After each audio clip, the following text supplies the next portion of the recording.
তো আমরা যে আলোচনা করতেছিলাম যে সফর করলে এখনের মূল্যটা বেড়ে গেছে কেন।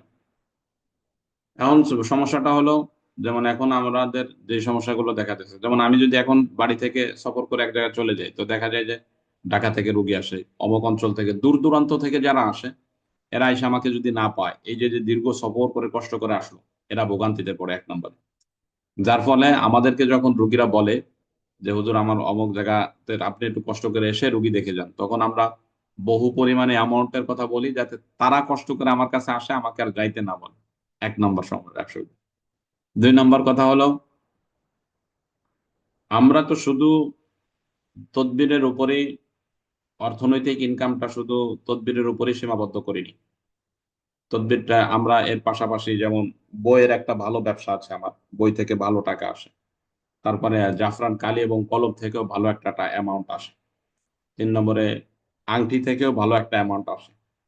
চার নম্বরে আমার এখানে মধু থেকেও ভালো একটা সেল আসে অনলাইনে। তো সার্বিক দিক দিয়ে এই কাজগুলো থেকে আমার প্রতিদিনে ধরেন বিক্রি আছে প্রায় 15 থেকে 20 হাজার টাকার মতো বিক্রি আছে।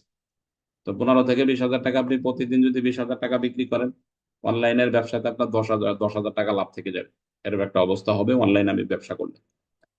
তো আমার যখন প্রতিদিনে 10 হাজার টাকা অনলাইনে ব্যবসা থেকে লাভ হবে, কারণ আমি যখন আপনার উদ্দেশ্যে সফর করে বাড়ি থেকে বের হবো, তখন তো আমার অনলাইনের ব্যবসা বন্ধ থাকবে। তখন আমি যখন বের হব, অর্থাৎ তখন আপনার জরুরতের জন্য বের হইলে, তখন আমরা ওনাদেরকে বলি যে ভাই আমার বাড়িতে বসে থাকবে, সর্বনিম্ন ইনকাম আছে 15 হাজার টাকা। এখন আপনার ওই জায়গায় যাইতে হলে আপনার সর্বনিম্ন খরচ হবে 15 হাজার টাকা। এখন আপনি নিবেন না আপনি নিজে আসবেন বলেন। তারপর অন্য অনেকে বলে যে হুজুর আপনার ওখানে গেলে কত টাকা খরচ হবে, তো আমরা বলি আপনার 2100 টাকা খরচ হবে, সর্বোচ্চ 2500 টাকা খরচ হইতে পারে। তো এই কথাগুলো শুনলে অধিকাংশ রুগীগুলো আমাদের কাছে চলে আসে, তখন আর যাইতে বলে না। কিন্তু কিছু কিছু রুগী আছে যারা তো যাইতেই বলে, বাধ্যই করে আমাদেরকে। হৃদ্রতা ও মহব্বত যাদের উলামা ইকরামের সাথে যে আছে, এরাও নিতে বাধ্য হয়, দেখছো, মানে নিতেই চায়। তখন ওই জায়গাগুলোতে যাওয়া হয়। বাকি এখন ইমার্জেন্সি, অনেক সব ইমার্জেন্সি সফর ছাড়া সফর বন্ধ করে দেওয়া হয়েছে। এই জন্য আমাদের গেলে কোথাও একটু খরচ বেশি, কিন্তু আমাদের এখানে আসলে এই খরচগুলো নাই। আমরা 2100 টাকা খরচ নিয়ে থাকি, তারপরে দু একজন রোগী আসার পর বলে যে হুজুর এটা আমার জন্য কষ্ট হয়ে যায়, তাহলে আমি বলি ঠিক আছে, তাহলে আপনি 1500 টাকা দেন, তো সে 1500 টাকা দিয়ে দিচ্ছে। তো আমি যেটা বোঝাইতে চাচ্ছি সেটা হলো, আপনি যদি একটু মেহনত করেন, দুই তিনজন রোগী প্রতিদিন দেখতে পারেন, দুই তিনজন রোগী দেখেন, যদি দুই তিনটা রোগী দেখলেও আপনি যদি 1000 করে নেন, চারজন রোগী দেখলে 4000 টাকা হয়ে যাবে, মাস শেষে একটা ভালো অ্যামাউন্ট চলে আসবে। তো এটা একটা ফ্যামিলি চলার জন্য, আলেম ফ্যামিলি চলার জন্য এটা আমার মনে হয় এটা যথেষ্ট। এই জন্য হাদিয়াটা বিশাল পরিমাণে নিতে হবে, এটা আমার মনে হয় জরুরি কিছু না। হাদিয়া মধ্যম ধরনের রাখলে, স্বাভাবিক পর্যায়ে রাখলে দেখা যায় আপনার রোগীর সংখ্যাও বাড়ে, কমে না। আপনি হাদিয়ার সংখ্যা বেশি পরিমাণে নিলে রোগীর সংখ্যা কমে যাবে, তো সার্বিক দিক দিয়ে দেখা যাবে একই অবস্থা হবে। তো আপনি যদি সারা মাসে দেখলেন রুগী দেখলেন 3-4টা, আর আপনি যদি 1000 টাকা করে নেন, সারা মাসে রুগী দেখলেন আপনি 30টা, তো দেখা যায় এই দিক দিয়ে আপনার একই অবস্থা হবে। এই জন্য হাদিয়া একটু কম নেওয়া ভালো। কিন্তু কথা হলো, নতুন যারা আসছেন এদের তো রুগী এই পরিমাণে আসবে না। এবং যারা অর্থনৈতিকভাবে একটু সমস্যার মধ্যে আছেন, আমি মনে করি এই প্রজন্মের মধ্যে এসে ওলামা ইকরামকে অর্থনৈতিকভাবে ভালো হওয়া একটা জরুরি কাজ। ওলামা ইকরামের জন্য, সমাজের মধ্যে সম্মানের সাথে বাঁচার জন্য, খেদমতটা ভালোভাবে আঞ্জাম দেওয়ার জন্য, দিনের খেদমত ভালোভাবে আঞ্জাম দেওয়ার জন্য অর্থের বিকল্প এই প্রজন্মে আমার মনে হয় নাই। এই কথাগুলো যদিও তদবিরের সাথে তেমন একটা হৃদ্রতা নাই, বাকি বলা হচ্ছে, আমরা প্রতি কোর্সে এই কথাগুলো আলোচনা করি মানুষের মাইন্ডটাকে ফিরানোর জন্য। আমি যেমন গত 6 বছর ধরে, 6 বছর চাকরি করেছি, আমার বেতন ছিল মাদ্রাসায় 8500 টাকা। প্রথমে 8000, পরে 8500, এরূপ ছিল। তাও 1 বছর ধরে আমার বেতন বাকি পেতেছে। এখন চিন্তা করেন, আমি এই মক্তব থেকে শুরু করে ইফতা পর্যন্ত পড়া একজন শিক্ষার্থী, কওমি অঙ্গনের একজন ভালো মেধাবী ছাত্র, গওহরডাঙ্গা মাদ্রাসায় ভালো রেজাল্ট করেছি ইফতাতে, অথচ আমার বেতন হলো 8500, তাও বাকি। তো এই অবস্থাতে একজন মেধাবী ছাত্র যখন তার মেধা আছে, সবকিছু আছে, সে মাদ্রাসাগুলোর খেদমতটা কিভাবে আঞ্জাম দিবে? মুশকিল। যার ফলে দেশের অবস্থা এখন বর্তমানে দেখেন, কওমি মাদ্রাসাগুলো নিয়ে যারা ভাবতেছে, অধিকাংশ মেধাবী ছাত্র হয়তো ব্যবসায় চলে যাচ্ছে, না হলে প্রবাসে চলে যাচ্ছে। দেশের মাদ্রাসাগুলোতে খেদমতের উস্তাদদের সংখ্যা কমে যাচ্ছে। বাকি আমার মনে হয় বর্তমানে একটা সুযোগ আছে, সেটা হলো এই, যদি আপনি এখন থেকে শুরু করে, যেমন তদবির জগৎটাকে প্রচার করবেন কিভাবে, মানুষের কাছে পৌঁছাবেন কিভাবে, পৌঁছানোর একটা হাতিয়ার হলো অনলাইন। তো আপনি যদি অনলাইনকে কাজে লাগাইতে পারেন, তাহলে দেখা যায় যে আপনার তদবির জগৎটাও, রুকিয়াকেও আপনি মানুষের কাছে বিস্তার ঘটাইতে পারবেন। এবং এর পাশাপাশি যখন আপনার চ্যানেলটা দাঁড়ায় যাবে, তো এখান থেকে আপনি ভালো একটা ব্যবসাও করতে পারবেন। তো এটা দেখা যায় প্রতিদিন আপনি নির্দিষ্ট সময়ে করে মাদ্রাসার খেদমত গুলো আঞ্জাম দিতে পারতেছেন, এবং এর পাশাপাশি আপনার অর্থনৈতিক দিকটা ভালো হবে। এই জন্য যারা নতুন আছেন এবং যারা একটু অনলাইন বোঝেন, এরা নিজের মন মতো করে একটা ইউটিউব চ্যানেল প্রথমে খুলতে পারেন। তো একটা ইউটিউব চ্যানেল প্রথমে খুললে আপনি ওখানে যে সমস্ত আমল আছে, চমৎকার চমৎকার আমল আছে, এগুলা নিয়ে টুকিটাকি ছোট ছোট করে প্রথমে ভিডিও বানানো শুরু করেন। তো আপনি কি 6 মাস 1 বছর মেহনত করলে 1 বছর পর্যন্ত ওই চ্যানেল থেকে কিছু আশা করার দরকার নেই। 1 বছর পর্যন্ত আপনি শুধু মানুষের খেদমতে কল যে আমার ভিডিও দেখে মানুষ একটু উপকার হোক, এই এর এর এর জন্য আপনি ভিডিওগুলো ছাড়তে থাকেন। তো ছাড়তে ছাড়তে ছাড়তে ছাড়তে মানুষ যখন মন বুঝবে যে না, এই হুজুর ভালো ভালো আমল দিচ্ছে, এর সাথে যোগাযোগ করা দরকার, তখন মানুষগুলো অটোমেটিক আপনার সাথে যোগাযোগ করবে। তো আপনার চ্যানেলটা দাঁড়ায় গেলে তো আপনি ওখান থেকে একটা ভালো অ্যামাউন্ট আনতে পারবেন। যেমন আমাদের বইগুলোর কথা বলি, এখন আমার বইয়ের ব্যবসা ধরেন, আমি এখানে প্রায় 10 লাখ টাকার ঊর্ধ্বে ইনভেস্ট করে ফেলে রাখছি বইয়ের পিছনে। তো এই 10 লাখ টাকা আমার দোকান নাই, কোনো প্রকাশনী থেকে বই প্রকাশ প্রকাশ হয় নাই, কোনো প্রকাশনীতে বেচার জন্য দেওয়া হয় নাই, কোনো লাইব্রেরিতে দেওয়া নাই। তারপর আমি 10 লাখ টাকার বই ছাপাইতে হিম্মত পাইছি কেন? কারণ আমার শক্তি আছে যে আমি অনলাইনের মাধ্যমে এগুলাকে বিক্রি করে ফেলতে পারবো। তো 10 লাখ টাকার বই ফেলে রাখছি ধরেন, এখানে প্রতি মাসে আমি যদি ব্যবসা নাও করি, অল্প অল্প যদি দেখি, অনলাইনটা অল্প করে দেখি, তাতে আমার 3 লাখ 4 লাখ টাকা বিক্রি করা সম্ভব এই বইগুলো শুধু। আর মধু টধু তো আলাদা, মধুর ব্যবসাটা তো এমন আপনাদেরকে বলতে পারি, যেমন আমি গত মাসে ট্রাই করার জন্য কালো জিরা ফুলের মধু বানাচ্ছিলাম 23,000 টাকা, সেটা বিক্রি হয়েছে আমাদের এই জায়গায়, আমি অনলাইনে বিক্রি করছি 48,000 টাকা বিক্রি হয়েছে। তো আপনি এই ব্যবসাটা হালাল, আপনি যদি চমৎকার করে একটু সুন্দর করে করতে পারেন, এটাকে অনেক ভালো করা যায়। যদি আপনি ইতিহাস থেকেও খুঁজি আমরা, যেমন আবু বকর রাদিয়াল্লাহু তাআলা আনহু, ইনি বড় একজন ব্যবসায়ী লোক ছিলেন এবং অনেক ধনী লোক ছিলেন।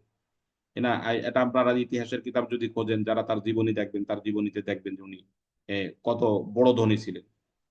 এবং উসমান ইবনে আফফান রাদিয়াল্লাহু তাআলা আনহু, ইনি একজন বড় ধনী লোক ছিলেন, যার তাবুক যুদ্ধে উনি 1000 উট এবং 700 ঘোড়া এবং স্বর্ণরূপা তো দিচ্ছেনই, এগুলা দান করছিলেন। 1000 উট, কল্পনা করতে পারেন যে একজন লোক 1000 উট আল্লাহ রাস্তায় দান করে দিছে, কতটা ধনী হইলে দিতে পারে। আমরা এই সবাই মিলে কি 1000 উট দান করার ক্ষমতা রাখি? রাখি না। অথচ সে একা লোক ইসলামের জন্য 1000 উট দান করে দিছে এবং 700 ঘোড়া দিয়ে দিছে। না, 700 তো দিছিল না, 70টা ঘোড়া দিছিল, 1000 উট দিছিল।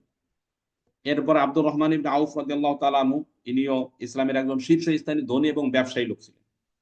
মদিনায় যাওয়ার পরে উনি শূন্য হাত ছিলেন, একেবারে কিছু ছিল না ওনার হাতে। এরপরে উনি ব্যবসা করে ধনাত্মবান হয়েছেন। কত ধনাত্মবান হয়েছেন? উনি একবারে নবী করিম সাল্লাল্লাহু আলাইহি সাল্লামের কাছে 40,000 দিনার এবং 500 ঘোড়া এবং 500 উট দান করে দিয়েছিলেন ইসলামের জন্য। তো কতটা ধনী হইলে আপনি চিন্তা করতে পারেন যে 40,000 দিনার এবং 500 ঘোড়া এবং 500 উট দান করে দেওয়া যায়। এভাবে যত সাহাবায়ে কেরাম আছে, আমি আমি আমি একটু এগুলো খুঁজে দেখছিলাম, অন্তত 50 জনের মতো সাহাবায়ে কেরাম পাওয়া যায়, যারা তৎকালীন সময় ওই সময়ের মধ্যে ব্যবসায়ীদের মধ্যে শীর্ষস্থানের ব্যবসায়ী লোক ছিল। এরা দিনের আঞ্জাম দেয় নাই, দিনের খেদমত করে নাই, করছে। তারা বহু পরিমাণে বেশি করছেন। কিন্তু আমাদের যে সমস্যাগুলো দেখা দিচ্ছে, যেমন মাদ্রাসাতে মসজিদে যারা আমরা খেদমত করি, আমাদের সময় নষ্ট হয় প্রচুর পরিমাণে। মাদ্রাসায় যারা পড়ায়, আমি যেটা দেখেছি, যেমন ক্লাস শেষ হইলে মাগরিব পর্যন্ত সময়, আসর থেকে মাগরিব পর্যন্ত সময়, এগুলা মোবাইল টিভি নষ্ট করা হয়। ফজরের পরে যে সময়টা থাকে, সেটা সকলে বসে গল্প করে, গীবতের কথা নাই বললাম, গীবত তো হয়, এটা নাই বললাম, বাকি গল্প করে সময়গুলোকে নষ্ট করা হয়। তো আসলে এই সময়গুলোকে যদি আমরা অনলাইনে একটু একটু করে সময় দিতে পারি, তাহলে একসময় আপনার ব্যবসাটা দাঁড়ায় যাবে, আপনি সম্মানের সাথে থাকতে পারবেন। আশ্চর্যের বিষয় শোনেন, আমার অবস্থাটা শোনাই আপনাদেরকে। আমি এই গ্রামে, আমার বংশ অত বিস্তার নাই গ্রামের মধ্যে, আমি যে গ্রামে বসবাস করতেছি। তো আমার স্বাভাবিক অবস্থায় এ, গ্রামের যেই সমস্ত গ্রাম্য ভিলেজ, গ্রাম্য যে রাজনীতি যে আছে, এই রাজনীতিতে তো কত খারাপ থাকে প্রত্যেক গ্রামের মানুষই জানেন। এবং এখানে ওলামা একরামগণ থাকলে তাদেরকে কতটা সম্মান করা, এটা জানেন। কিন্তু আলহামদুলিল্লাহ, আল্লাহ তাআলার অশেষ মেহেরবানি, অর্থনৈতিকভাবে আমি ভালো হয়ে যাওয়ার কারণে এখন অবস্থা হয়েছে কি জানেন, এই যে আমি যেই মাদ্রাসাটার জিম্মাদারি এখন নিচ্ছি, এই মাদ্রাসা আমি পড়ালেখা করছি। আজকে যে মাহফিলের দেখলাম, 89তম মাহফিল হচ্ছে মাহফিলে, অথচ মাদ্রাসার কোনো উন্নতি নাই, কিছু নাই, এখনো মাদ্রাসা 1 2 3 পর্যন্ত মাদ্রাসার অবস্থা। তো মাদ্রাসা ভাঙছে কেমনে? যেই উস্তাদ আসে, এই কয়েকদিন পরে এই হাঙ্গামা করে বেতন টেতন দেয় না, পরে হুজুরের সন্দেহ করে হুজুর মাদ্রাসার টাকা খেয়ে ফেলতেছে, এইগুলা সব করে মাদ্রাসাটা আবার বন্ধ হয়ে যায়, আবার একজন আসে বন্ধ হয়ে যায়। আমি গত 3 বছর ধরে দায়িত্ব নিছি। প্রথম দিকে তো ওই জায়গায় চাকরি করতাম, সেই অবস্থায় দায়িত্ব নিছিলাম। এই পর্যন্ত কোন লোক হিসাবের জন্য আসে নাই যে হুজুর মাদ্রাসায় কি ইনকাম হয়, কি করেন না করেন, দেয় একটু হিসাব দেন, দিয়ে একজন আসেনি। এবং কোন সন্দেহের কোন বার্তা আমার কাছে আসে না। কেন আসে না? আমি মাদ্রাসায় এসে আলহামদুলিল্লাহ আল্লাহ তাআলার অশেষ মেহেরবানি কালেকশন টালেকশন সব বন্ধ করে দিছি। এবং প্রথম দিকে বাচ্চাদের থেকে 1 টাকাও নিতাম না, ফ্রি সব পড়ালেখা, বোর্ডিং এ খাবে ফ্রি, সবকিছু ফ্রি। এরপরে দেখি যে একেবারে বেশি ফ্রি করলে সমস্যা দেখা দেয়, এই জন্য এখন বাচ্চাদের কাছ থেকে মাত্র 100 টাকা করে নেই। আর খানা দানা যা খায় এটা ফ্রি, মাদ্রাসাটা চালাচ্ছি। এখন যেহেতু দেখে যে গ্রামবাসী দেয় যে আমরা 1 টাকাও দেই না, এবং কারো কাছে ফোন দিয়েও বলি না যে ভাই মাদ্রাসার অবস্থা এরকম, আপনি টাকা দেন। তো যেহেতু কারো কাছে কোনো টাকা চাই না, এখন এরা সবাই আস্তে আস্তে বুঝে গেছে বিষয়টা, যে মাদ্রাসা হুজুর 1 টাকা দিয়ে চালায়। এই জন্য এখানে আর সন্দেহ করার কি আছে, সন্দেহ করার সুযোগ নেই। এখন ওনাদের মাথার মধ্যে এটা ঢুকছে যে আমি যদি মাদ্রাসা থেকে চলে যাই মাদ্রাসা আবার বন্ধ হয়ে যাবে। এই জন্য আমাকে কোনো সময় বলা হয় না যে হুজুর মাদ্রাসার হিসাবটা আমাকে দেন, অথবা হ্যাঁ কি করতেছেন দেখেন, এরকম কেউ বলার জন্য আসে নাই 3 বছরের মধ্যে। আর একটা দেখেন, এই গ্রামে যেই মাতব্বররা আছে, যেমন মেম্বার বলেন বা যারা মাতব্বরি করে করে বেড়ায়, এরা দেখলে এখন 5টা সালাম দিবে আপনারা। কেন দিবে? দেওয়ার পিছনে একটা কারণ বলে। যেমন দেখেন, ধরেন কয়দিন আগে বিএনপি এই আওয়ামী লীগ চলে যাওয়ার পরে বিএনপির এক নেতা এই জায়গায় আমাদেরকে দেখলে সালাম টালাম দেয়, আইসে হুজুর আপনার মাদ্রাসার তো বড় মাঠ আছে, ওই জায়গায় আমরা একটা মিটিং করতে চাচ্ছি, এই জন্য অনুমতি নেওয়ার জন্য আসছি। ঠিক আছে, অনুমতি আছে, সমস্যা কি, করতে পারেন আপনি, অসুবিধা নাই তো আমাদের। আর কি উদ্দেশ্যে আছেন তাই বলেন। আমি বলতেছে মূল লক্ষ্য, এখন বলতেছে হুজুর আসলে এ জায়গার লোকজন আহ্বান করলে তো একটা খাওয়া দাওয়ার আয়োজন করতে হবে। আহ, তো প্রায় 100 লোকের অ্যারেঞ্জমেন্ট, অনেক মানে 500 লোকের অ্যারেঞ্জমেন্ট, অনেক টাকা পয়সার দরকার, কি করা যায় কন। আমি কয় টাকা দিলে হবে কন? কয় দেন, যা দিবেন দেন। তো 5,000 টাকা দিয়ে দিছি। 5,000 টাকা দিয়ে দিলে দেখা যায় যে সামনের চেয়ারান আগে আমার জন্য থুয়ে দিছে, হুজুর আপনি এই জায়গায় এসে বসেন। বিষয়টা কি? অর্থ। এলেমের কারণে সম্মান মানুষকে দেয়, কিন্তু এলেমের কারণে আপনি ওই পরিমাণ সম্মান গ্রামের মধ্যে অর্জন করতে পারবেন না। আপনি অর্থনৈতিকভাবে ভালো হইলে যেই পরিমাণ সম্মান আপনি অর্জন করতে পারবেন। এবং গ্রামের ওই যে যে চামচা চুমচো নেতা আছে, এখন দেখলে সালাম দে আসসালাম আলাইকুম কয়, কারণ সে তো খারাপ কাজের জন্য আসে না, আমার কাছে আসে হুজুর চরমনাইতে যাব, আপনি আমার কাছে টাকা পয়সা নাই, তারা 2,000 টাকা দিয়ে দিলাম, ধরেন আপনি নিয়ে চরমনাই যান। তো লক্ষ্য হলো মনে যাইতেছিস ওয়াজ নসিহত করে তুই ভালো হয়ে যাও, ওটা নেতা বিড়ি খায় আমি জানি, নামাজ কালাম ভালো পড়ে না।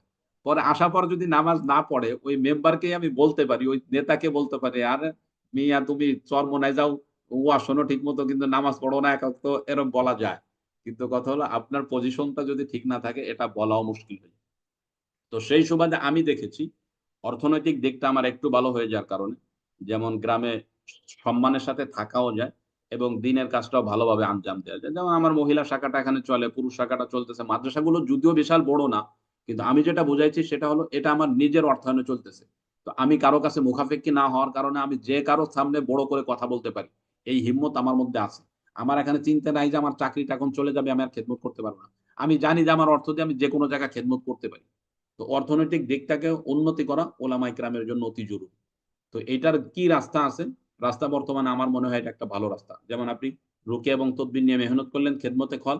এই জায়গা থেকে যে টাকা আসে এটা যদি আপনার ফ্যামিলি চলে যায়, আপনি অনলাইনে যদি আপনার একটা প্ল্যাটফর্ম দাঁড় করাইতে পারেন, ওখানে যদি আপনি একটা ব্যবসাকে দাঁড় করাইতে পারেন, আপনার অনলাইন বড় হলে ব্যবসা এমনিতেই হবে, এর মধ্যে কোনো সন্দেহ নেই।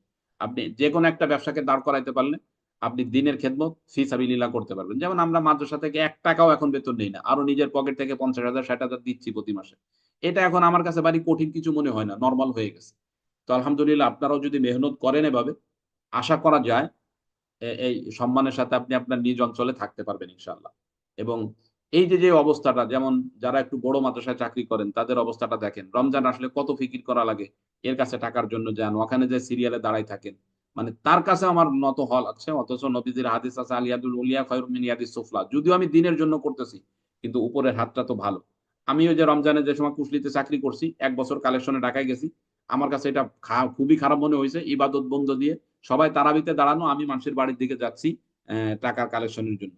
এটা করার পর আমি করছি কি, পরে ওই মাদ্রাসায় আহ, আমি তথ্য নিলাম যে কেমন কালেকশন করা দরকার। তা দেখলাম যে 20,000 টাকা করলেই উনরা ভারী খুশি হয়ে যায়, বাবা যায়। আমি রমজান মাসে ভালোভাবে তদবির টদবির করে ইসে ইসে চাই লেহে দিয়ে দিছি। ওনাদের রসিদে লিখে দিয়ে দিচ্ছে যে 20,000 টাকা কালেকশন। আমি আমার পকেটে 20,000 দিয়ে দিচ্ছি, আমি রমজানে ইনকাম করতে পারি 40,000 50,000 টাকা, তখন তদবির করে খরচ করতে হবে, তো 20,000 মাদ্রাসায় দিয়ে দিলে আমার কি হবে? তো তারা দেখছে হুজুর কালেকশন করছে, অথচ আমি কালেকশন করে দিই, বাড়িতে বসেছিলাম। এই জন্য ভাই আমি সকলের কাছে একটা বিশেষ আবেদন, যারা করতে চাচ্ছেন, তদবির জগতে আসছেন নতুন যারা, এরা অন্তত এই মেহনত করেন। আপনি অনলাইনে একটা চ্যানেল খোলেন, দোয়া দুরূদ নিয়ে চমৎকার বই পড়বেন, মোতালা করবেন, তারপরে দিবেন, মন মতো কিছু দিবেন না। এগুলো যে আপনার চ্যানেলটাকে দাঁড় করান, তাহলে আপনি তদবির জগতেও সামনের দিকে অগ্রসর হইতে পারবেন, আপনার ফ্যামিলির যে পেরেশানি আছে এটাও দূর করতে পারবেন ইনশাআল্লাহ। আচ্ছা, আমরা আলোচনাটা আর দীর্ঘ করবো না, যতটুকু বুঝাইছিলাম মনের কথা যা বলার দিল থেকে খুলে বলছি। বাকি এখন বলেন, কারো কোনো মন্তব্য আছে এই বিষয়ে?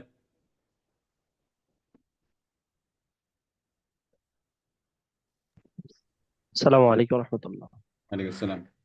জি, হুজুর, মধুর যে বিষয়টা বলছেন, এটা আমরা ধরেন একটু মোটা অঙ্কের কিছু ইনভেস্ট করলে ভালো খাঁটি মধুটা কোথায় থেকে পাওয়া যাবে, বা একটু কম দামে এনে। আপনি আপনি ব্যবসা করলে মানুষ আপনার কাছে দৌড়ে আসবে, এটার জন্য কোনো অসুবিধা না, মধুর ব্যবস্থা করে দিয়ে যাবে, কিন্তু একবারে আপনি বিশাল ইনভেস্ট করে কতটা সফল হইতে পারবেন এটা না। আপনার ব্যবসা বোঝানোর জন্য 6 মাসের মতো সময় লাগবে।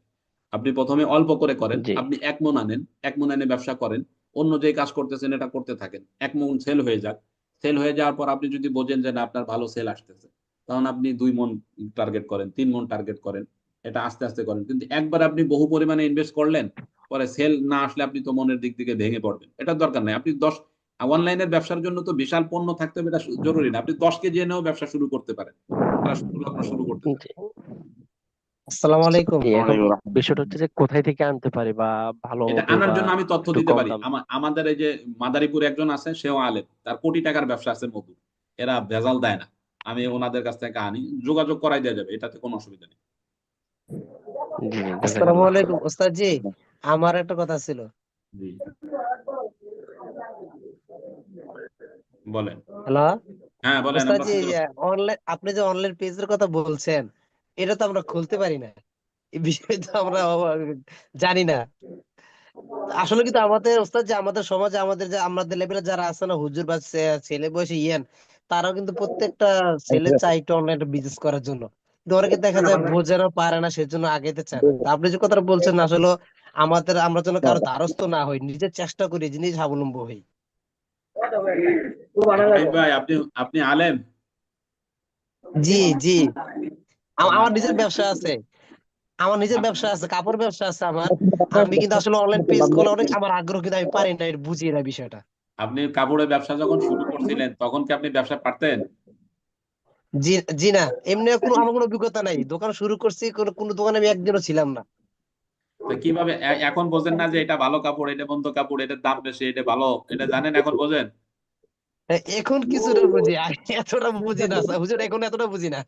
আপনার ফেসবুক ইউটিউবের পেজটাও হুবহু এমনই। আপনি হিম্মত নিয়ে একজনের মাধ্যমে খুলবেন, তার কাছ থেকে শিখবেন যে ভিডিও কিভাবে আপলোড করে দিতে হয়, আপনি শিখে নিয়ে করা শুরু করবেন, 6 মাস করতে করতে আপনি অটোমেটিক একাই সব পারে যাবেন। এটার জন্য কোনো মন্ত্র না, আর এনে কোনো বিশাল কোনো দোয়া দুরুদ লাগে না যে এটার মাধ্যমে করতে হবে, আপনি শুধু শুরু করলেই হয়, আপনি কদিন পরে এমনি পেরে যাবেন। এমনি হুজুর অনেকে আইডি আইডি ব্যাংক করে ফেলায়, আইডি নষ্ট করে ফেলায়, আমার একটা আইডি নষ্ট করে ফেলাইছে একজনে। আমি এইসব বিষয়ে আর কি খুব আপসেট। আপনি এখন এইগুলা নিয়ে সব জায়গাতেই মানুষ আছে, আইডি একটা নষ্ট হলে কি হবে? ব্যবসা করার জন্য আইডি হাজার নষ্ট হয়ে যাক, তাতে কিছু আসে যায় না। আইডি মূল লক্ষ্য না, আপনার ব্যবসার মনোবল আছে কিনা, এটা মূল লক্ষ্য। জি হুজুর, এটাই আর কি। আমাদের দেখা যাচ্ছে, জানা বিষয়টা হচ্ছে যে আমাদের তাদবীরের ক্ষেত্রে যে সার্ভিসটা দেওয়া হবে, এটা কি একবারের সাথে সম্পৃক্ত, নাকি একবার পূর্ণ আমল পর্যন্ত আপনার জাফ- জাফরুল করিম, ফজলুল করিম ভাই, আপনার কথা আমি বুঝি নাই, ভালো, আবার বলেন। যে তাদবীরের ক্ষেত্রে যে হাজির নেওয়া হচ্ছে বা নেওয়া হবে, জি, এটা কি আপনার একদম পরিপূর্ণ রোগী সুস্থ হওয়ার সাথে সম্পৃক্ত, নাকি এক সার্ভিসের সাথে সম্পৃক্ত? আমাদের আমাদেরকে রুগীরা ফোন দিয়ে অনেকেই বলে যে হুজুর, অনেক রোগী আছে বলে যে হুজুর, আমার রোগী সুস্থ হইলে আপনাকে টাকা দিব, এরকম বলে। সুস্থতা তো আল্লাহ তাআলার পক্ষ থেকে, আমরা তাকে কি বলি সেটা আপনি শুনেন। আমরা তাকে বুঝাই যে ভাই, সুস্থতার মালিক আমি না, আমি চেষ্টা করতে পারি রোগী অসুস্থ হইলে, সুস্থতা আল্লাহ তাআলার পক্ষ থেকে আসে। আমরা রোগীদেরকে তদবির দিলে অনেক রোগী আছে সুস্থ হয়ে যায়, অনেক রোগী আছে সুস্থ হয় না। কে সুস্থ হবে কে সুস্থ হবে না এটা আমি যেমন জানি না, আপনি যেমন জানেন না, আমিও তেমন জানি না। কিন্তু আমার কাছ থেকে চিকিৎসা নিতে হলে আমরা যেই পরিমাণ হাদিয়ার কথা বলেছি এটা আপনার দিতে হবে। কেন দিতে হবে? আমি আমার সময়কে ব্যয় করে আপনার তদবিরগুলো লিখেছি, আপনার রোগীর জন্য সাপোর্ট দিচ্ছি, আপনার সমস্যাগুলো শুনতেছি।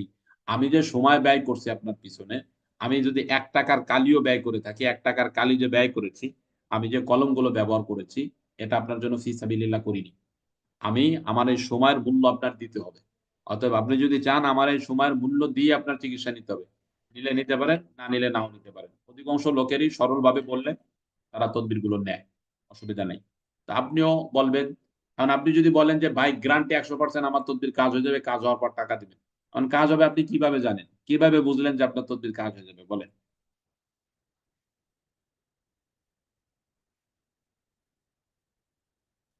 যেমন স্যার, সেটা তো ঠিক আছে, আমার বিষয়টা হচ্ছে মানে যে ১,০০০ টাকা নেওয়া হচ্ছে, ১,০০০ টাকা নেওয়া হচ্ছে, এটা কি উনি রোগীর সাথে যে একবার যে আমল করা হবে, তদবির করা হবে, এটার সাথে সম্পৃক্ত, নাকি আরেকবার করে আবার নেওয়া হবে পুনরায়? ও আচ্ছা, বুঝছি। সেটা বুঝলাম এবার বুঝছি। আচ্ছা, যেই রোগীগুলো বারবার আসে তাদের ক্ষেত্রে আমরা কি করতে পারি? সেই রোগীর ক্ষেত্রে যেমন আমরা যেটা করি সেটা হলো, যেমন রোগী ধরেন ১ম বার আসছে আমরা ২১০০ টাকা তার কাছ থেকে রাখছি। দ্বিতীয়বার আসলে হয়তো তার কাছ থেকে আমরা এর থেকে মেহনত বেশি বেশি পরিমাণে করলেও ১,০০০ টাকা রাখি। অথবা অনেকে আছে ৫০০ টাকা দিয়ে যায় দ্বিতীয়বার আসলে। তৃতীয়বার চতুর্থবার আসলেও ৫০০ টাকা করে দিয়ে যায়। এরূপ রোগী আমাদের বহু আছে, গত ২ বছর ধরে আমাদের কাছ থেকে চিকিৎসা নিয়েছে, চিকিৎসা নিয়ে ভালো আছে। এত বছর তো দৌড়াইছে, কোথাও ভালো ছিল না, আমাদের কাছ থেকে চিকিৎসা নিয়ে সে ভালো আছে। মানে তার চিকিৎসাই এমন যে চিকিৎসা চলমান থাকলে সে সুস্থ থাকে, আমাদের চিকিৎসা বন্ধ করে দিলে আবার সে অসুস্থ হয়ে যায়। তো চিকিৎসা নিচ্ছে, আমরা এত এত দোয়া দরুদ লিখে দিচ্ছি, মাত্র ৫০০ টাকা আমাদেরকে দিয়ে দিচ্ছে, তো আমরা ৫০০ টাকায় নিচ্ছি। এর অর্থ হলো প্রথমবার যেই ব্যক্তি ২১০০ টাকা দিচ্ছে, দ্বিতীয়বার আসলে সেই ব্যক্তি ২১০০ টাকা দিবে না। তার কাছ থেকে আপনি অবশ্যই ১,০০০ টাকা রাখবেন যদি সামর্থ্যবান ভালো হয়। আর যদি তা না হয় তাহলে ৫০০ টাকা রাখবেন। আসসালামু আলাইকুম রহমতুল্লাহ। জি, রোগী জটিল হলে তাকে কতবার আসতে বলা যেতে পারে? এই রোগীর ক্ষেত্রে নীতি হলো, সে কতবার আসবে আপনি তাকে বোঝাবেন যে কতবার আসতে হবে, এটা নির্ভর করে রোগীর চিকিৎসার উপরে। আমরা এই চিকিৎসা নিয়ে প্রয়োগ করে দেখেন, এমন হইতে পারে যে একবারে সুস্থ হয়ে যেতে পারে, আর জীবনে নাও আসতে হতে পারে। আবার এমন হতে পারে যে আপনার বারবার আসার প্রয়োজন দেখা দিতে পারে। আপনি চিকিৎসাগুলো নিয়ে প্রয়োগ করেন, রোগীর কি অবস্থা আমার সাথে যোগাযোগ রাখেন, তখন আমি বলবো যে কখন আপনার আসতে হবে, কখন আসতে হবে না। তো তারা নিয়ে এগুলো প্রয়োগ করলে রোগীর অবস্থা কেমন হয় এটার উপর নির্ভর করে যে কতবার আসবে। অনেক রোগী আছে সর্বোচ্চ চিকিৎসা একজন কত বছর কতদিন ধরে করতে পারে। মানে একটা রোগীর চিকিৎসা আপনি একাধারে ২ বছর পর্যন্ত করতে পারেন। ২ বছর পরেও যদি দেখেন যে আপনার দ্বারা কোনো রেজাল্ট আসতেছে না, তাহলে বুঝবেন যে আপনি ব্যর্থ। আপনার দ্বারা হবে না, অন্য জায়গায় নিতে পারেন। কিন্তু ২ বছর পর্যন্ত আপনি একাধারে একটা রোগীর চিকিৎসা দিতে পারেন। যে সমস্ত রোগীরা মাছের দায়ামে অন্তর্ভুক্ত, মানে চলমান জিনে যাদের আক্রমণ করেছে, চলমান সেহেরে যাদের আক্রমণ করেছে, এই রোগীগুলো সুস্থ হতে দেরি হয়। তো স্বাভাবিক অবস্থায় আপনি চিকিৎসাগুলো দিলে একবারে ৪০ দিনের চিকিৎসা দিয়ে দিবেন, এটা প্রয়োগ করবেন। ৪০ দিন পরে আপনি দেখবেন কি অবস্থা। যদি দেখেন যে না, অবস্থা উন্নতি হয়েছে, হালকা সমস্যা আছে, তো আপনি কুরিয়ারের মাধ্যমে তদবিরগুলো পাঠিয়ে দিতে পারেন। সে না না এসেও তদবিরগুলো তার হাতে পেতে পারে।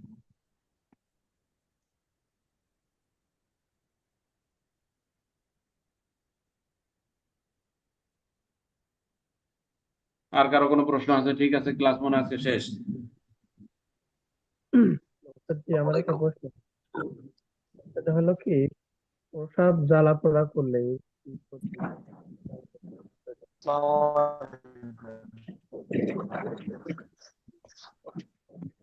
জি, বলছি আমরা কি এখন আমি কি এখন শুরু করতে পারবো নতুন? বুঝি না এগুলো।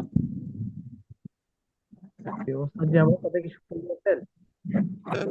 জি, আসসালামু আলাইকুম ওস্তাদ জি। কালকে একটা আংটির কথা আমি বলছিলাম আপনাকে, আমার ওই তকদিরে কিতাবের মধ্যে একটা নকশা আছে, নকশা আনতে দেওয়ার কথা বলছিলাম। আমি আপনার পার্সোনালে নকশাটা দিয়েছি, দেখতেন কিনা? কি দিচ্ছেন আপনি? আংটি? জি জি, আংটি বানানোর জন্য একটা তকদির আনতে বলছিলেন গতকাল খেলা, সেটা ইয়ে দেওয়ার জন্য, আমি ভিডিও ক্লাস দেওয়ার জন্য আপনার ক্লাস শেষ পার্সোনালে। ক্লাস শেষ করে ফোন দিয়ে জানাই দেবেন ইনশাল্লাহ। আসসালামু আলাইকুম। জি, আমার একটা প্রশ্ন, যে প্রসাব জ্বালা পোড়া করলে কোন তদবির দিলে এটা? প্রস্তাব জ্বালাক পোড়া করলে আনসালনা মিনাস সামাই মাআন বিকদারিন ফাসকান্নাহু ফিল আরদি ওয়া ইন্না আলা জিহাবিন বিহি লাকাদিরুন, একটা আয়াত আছে। এই আয়াতটা ২১ বার পাঠ করে পানিতে ফুঁক দিয়ে এটা খাওয়াইলে ঠিক হয়ে যায়। এটা কত নম্বর আয়াত? হাফেজ সাহেব কিনা আছেন? হাফেজ সাহেব কন।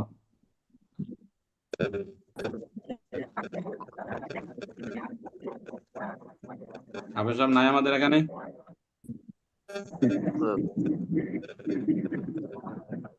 উপস্থিত, বলা সম্ভব হচ্ছে না। জি ওস্তাদ জি, জি। আমরা আছি। ওয়াংজালনা মিনাস সামাই মাআন বিকদারিন ফাআসকান্নাহু ফিল আরদি, এটা কোন আয়াত তাই জিজ্ঞেস করছিলাম আপনাকে। এটা সূরা নামলের মধ্যে আছে হুজুর, এটা সূরা নামলের মধ্যে আছে 14 নম্বর পারায়। 14 নম্বর পারায় 14 নম্বর পারায় সূরা নামলের মধ্যে আছে। নামাজের মধ্যে কত নম্বর আয়াত? কত নম্বর আয়াত এটা তো আর বলা যাবে না, পৃষ্ঠা দেখে বলতে সম্ভবত 6 নম্বর 7 আচ্ছা নম্বর আমি পৃষ্ঠার বলে দিকে দিচ্ছি, দেখেন। আমি বলে দিচ্ছি আমরা যে আয়াতটা বলছি ওয়াংজালনা মিনাস সামাই মাআন বিকদারিন ফাআসকান্নাহু ফিল আরদি ওয়া ইন্না আলা যাহাবিন বিহি লাকাদিরিন, এটা হলো সূরা মুমিনুনের আয়াত, বুঝছেন? 18 বার 20টা 18 বার 20টা হুজুর, জি 18 পারা। জি জি। 18 বার 20টা প্রথম নাই। 23 মিনিট নম্বর কত আয়াত মনে নম্বর হয় আয়াত? সম্ভবত। কত নম্বর আয়াত? 18 পারা হাদিস কোরআন শরীফ 20টা। ঠিক আছে, যার লাগবে যদি আপনি তাও না পান আমারে পরে ফোন দিয়ে দিবেন। ঠিক আছে, উস্তাদ জি, কালকে কি আমাদের আলবিদা হয়ে যাবে? কালকে তো ক্লাস শেষ, 20 দিন হয়ে গেছে না?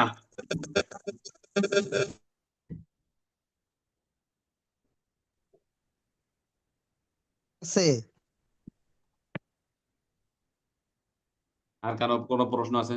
জি উস্তাদি, পরবর্তী কোর্স হবে কবে? ঈদের পরে। উস্তাদ জি, আমার একটা কথা ছিল, ঈদের পর? আমরা যেটা শিখছি আমাদের কি আপনার পক্ষ থেকে কোনো সার্টিফিকেট দিবেন? সেই আলোচনা তো কালকে হবে, আজকে না। ও না, সেজন্য আর কি এটা জিজ্ঞাসা করছিলাম উস্তাদ জি। হুজুর, আমরা ডুইং যে ক্লাসগুলো করছিলাম এগুলো আমাদের মোবাইলে সবসময় থাকবো না? এই লিংক যতদিন আপনার কাছে আছে ততদিন ভিডিও, আপনার কাছে ভিডিও আছে। লিংক যদি আপনি হারাই ফেলান, ভিডিও হারাই ফেলবেন, এটা আমার কিছু করার নাই। আবার আপনার কাছে চাইলে দিতেন না? ভিডিওগুলো ইউটিউবে ছাড়া কিন্তু ছাড়া হয়েছে এমন ভাবে যে যাকে লিংক দেওয়া হচ্ছে সেই দেখতে পাবে, অন্য কেউ দেখতে পাবে না, এভাবে ছাড়া হয়েছে। এই জন্য আপনার লিংকটা জরুরি, লিংক আপনার কাছে লাগবে। কারণ আমার চ্যানেলে তো আমরা বহু কাজ করে থাকি, এখন ওইগুলাকে আবার খুঁজে বের করা আমার জন্য মুশকিল। আমি আপনার জন্য এরকম সময় বের করবো না। বাকি এটার জন্য তো আপনি গ্রুপে ভয়েস দিলে যে ভাই আমি আমার ভিডিওগুলো পাচ্ছি না, একজন দিয়ে দেন, তো আমাদের এখানে যারা আছে সবাই আপনারা দিয়ে দিবে, এটা হারাই গেলে কোনো পেরেশানি নাই আপনার। আমি ডাউনলোড করে রাখছি পিডিএফ। পাইবেন, আশা করা যায় পাইবেন। হারা যাওয়ার পরে সব কিছু আলহামদুলিল্লাহ আমাদের গ্রুপের ভাইরা দিয়ে দিছে, অনেকের কাছে সংগ্রহ আছে, এ নিয়ে টেনশন করার কারণ নেই। আর তারপরেও যদি কারো বিশেষ সমস্যা হয়, কোনো কিছু নাই পান, আমি তো আছি ইনশাআল্লাহ। ব্যস্ততা থাকলেও সময় তো দিব আপনার ইনশাআল্লাহ। ঠিক আছে, জি ইনশাআল্লাহ। রাগ করে দেই আর আমার ওস্তাদ ভালোভাবে জি দেই, আমাদের দিব সাথে আপনারে, আছে। সেবা দিব ইনশাআল্লাহ। মানে কম্পিউটার থেকে কি এটা কি করা যাবে? একটা বিশেষ জানার দরকার ছিল ওস্তাদি, সেটা হচ্ছে আমরা কয়েকজন সাথী ভাই আলোচনা করছিলাম যে সরাসরি যদি একেবারে শর্ট কোর্সের মাধ্যমে হইলেও দেখা যায় সপ্তাহখানিক হোক বা 10 দিনের জন্য হোক, যে সরাসরি এর কাছ থেকে কোর্স নিতে চাই, আপনি সরাসরি করলেন, ওই রোগী দেখলে আমরা অভিজ্ঞতা অর্জন করলাম, এমন ওইখানে থাকুন কি কোনো চিন্তা ভাবনা আছে ভবিষ্যতে? আচ্ছা, সরাসরি কোর্সের বিষয়ে আমরা গবেষণা করেছিলাম। সরাসরি কোর্স করতে এক নম্বর হলো আমি গ্রামে থাকি, আমার এখানে যারা আসছে আমি একেবারে একটা পল্লী গ্রামে থাকি। এই জায়গাতে এসে থাকার মতো কোনো ব্যবস্থা তেমন নাই। অনেকে বলে যে হুজুর আমি বাসা ভাড়া করে থাকবো, আপনার সমস্যা নেই, কিন্তু আপনি থাকবেন কোথায়? গ্রামে তো এরকম বাসা আপনি পাবেন না, এক নম্বর কথা। যার ফলে সরাসরি কোর্স করাটা মুশকিল হচ্ছে। তারপরে আমরা ফিকির করতেছি, আমরা বলমারিতে একটা ফ্ল্যাট নিতে চাচ্ছি, বড় একটা ফ্ল্যাট। এটাতে আমরা সরাসরি কোর্স করাবো। যাদের অসুবিধাগুলো হচ্ছে, যেমন অনলাইনে করে যেই সুবিধাগুলো হয়তো অনেকেই পাচ্ছে না, অনেকেই চাচ্ছে যে সরাসরি হয়তো হুজুরির কাছে গেলে বিষয়টা আরো ক্লিয়ার হতো, এরূপ যারা মনে করে তাদের জন্য একটা কোর্স খোলার ব্যবস্থা করতেছি আমরা।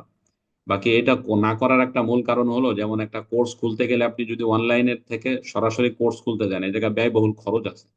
যেমন আপনাদের 3 বেলা খাওয়ার খরচ আছে একটা বিষয়, ফ্ল্যাট ভাড়া করার একটা খরচ আছে একটা বিষয়, তো দেখা যায় এইগুলা মিলে একজনের কাছ থেকে, যেমন এখন আমি ধরেন আপনাদের কাছ থেকে 1500 টাকা করে নিছি, তাতে দেখা যায় অনেক টাকা হয়েছে। কিন্তু ফ্ল্যাট যখন নিয়ে আপনি সব খাবার দাবার বাবুর্চি ঠাবুর্চি এগুলা রাখবেন, তখন আপনাদের খরচ আসবে অনেক বেশি যারা এখানে আসবে।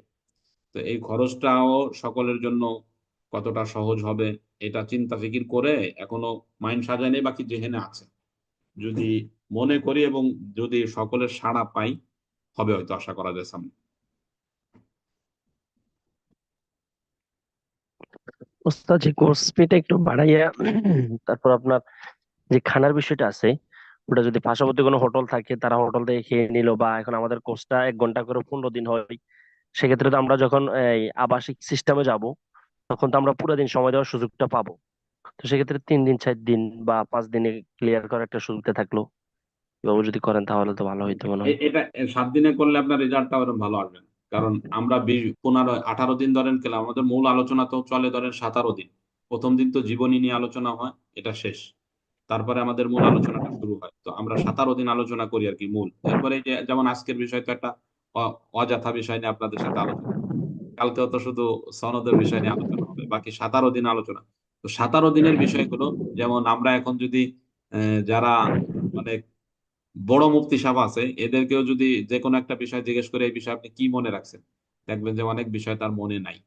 তা আমি 17 দিনের জি। 17 দিনের বিষয়টা যদি 7 দিনের মধ্যে আপনার এখানে আইনে আপনার লিকচার দিয়ে কৌশলে দেখাই দেই, তো আপনি তো ক্লাস শেষ হইলে আবার জাহান্নামী হয়ে যাবে, কিছু মনে থাকবে না।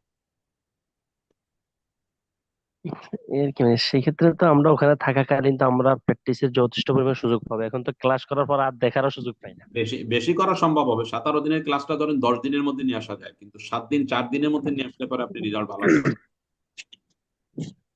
জি জি। ওস্তাদ আর জি, এখন আসলে অনলাইনের যুগ, এখন ওগুলো চলেও না। দেখছি আপনার কাছ থেকে একবার হোক বা দুইবার হোক, 2-3 বার পোস্ট তাদের তো এটা মোটামুটি তো যে এটা সরাসরি যে অনলাইনের মাধ্যমে ভালো, যেহেতু আপনার যে কোনো প্রশ্ন করা যাইতে পারে, প্রশ্নের উত্তর দিতেছেন, কোনো বিষয়ে ভুল না বোঝা থাকলে বললেন বুঝাই দিতেছেন সরাসরি মুফতি উস্তাদ। আমার এই রোগী আমরা কি কাউকে এজাজত দিতে পারবো?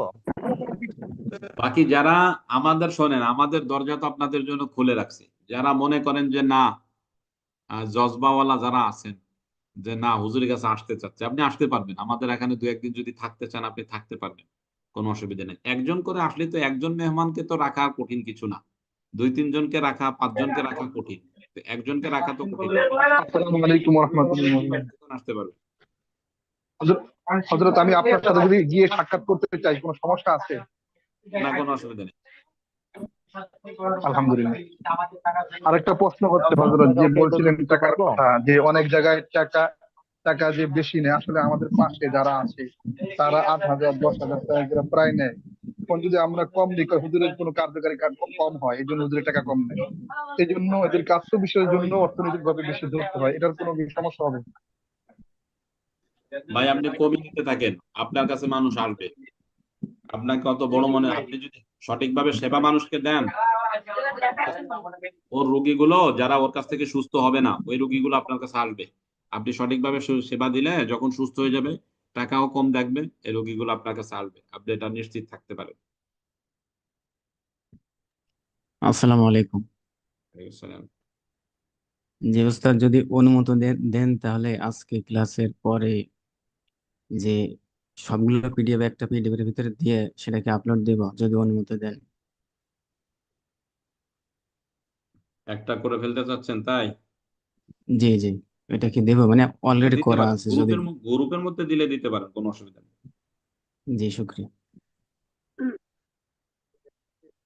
জি, একটা করলে করলে আমাদের জন্য ভালো হয়। সব পিডিএফ মিলে একটা করে দেন। আশা করি আপনি সব পিডিএফ গুলো একত্রিত করে আমাদের গ্রুপে দিবেন ইনশাল্লাহ। তো ঠিক আছে ইনশাআল্লাহ। তাহলে আমাদের শেষের আলো আজকে আমরা যেটা মূল বিষয় বোঝাইতে চাচ্ছি, যারা শ্রম দিবে 2 দিক দিয়ে শ্রম দিবে, সরজমিনে কাজ করবে, অনলাইনেও ভূমিকা রাখার জন্য চেষ্টা করবে, 1 নম্বর কথা। 2 নম্বর কথা হলো ব্যবসার দিকে সকলেরই কম বেশি যাইতে হবে। আর 3 নম্বর কথা হলো আজকে সকলে নাম দিয়ে দিবে, আজকে থেকে আর মেসেজ দিবে না কেউ। কালকে পর্যন্ত শুধু নামগুলো দিবে, কালকের ক্লাসের পর থেকে তারপর আবার পুনরায় মেসেজ টেসেজ যা দেওয়ার দিয়ে দিবে। এবং গ্রুপে যারা নাই এরাও সকলে যেন নামগুলো কালকের মধ্যে দিয়ে দেয়। এবার তা যাদের সাথে যার হৃদ্রতা আছে এগুলা বলে দিবেন, তারপরে কালকে আমাদের আলোচনা হবে। আর কালকে যেহেতু শেষ ক্লাস, সকলেই উপস্থিত থাকার জন্য বিশেষভাবে অনুরোধ করা হলো। যদিও ব্যস্ততার কারণে অনেকেই দু একদিন থাকছে, দু একদিন থাকে না, ভিডিও দেখে নিছে। বাকি কালকের ক্লাসে সকলকে থাকার জন্য বিশেষভাবে অনুরোধ করা হলো। ঠিক আছে, ইনশাল্লাহ আজকের আসসালামু ক্লাস। আলাইকুম। আসসালামু আলাইকুম। আসসালামু আলাইকুম। ওয়ালাইকুম আসসালাম। জি উত্তর দেই। ফোন দেন, এরপরে যার প্রশ্ন আছে ফোন দিতে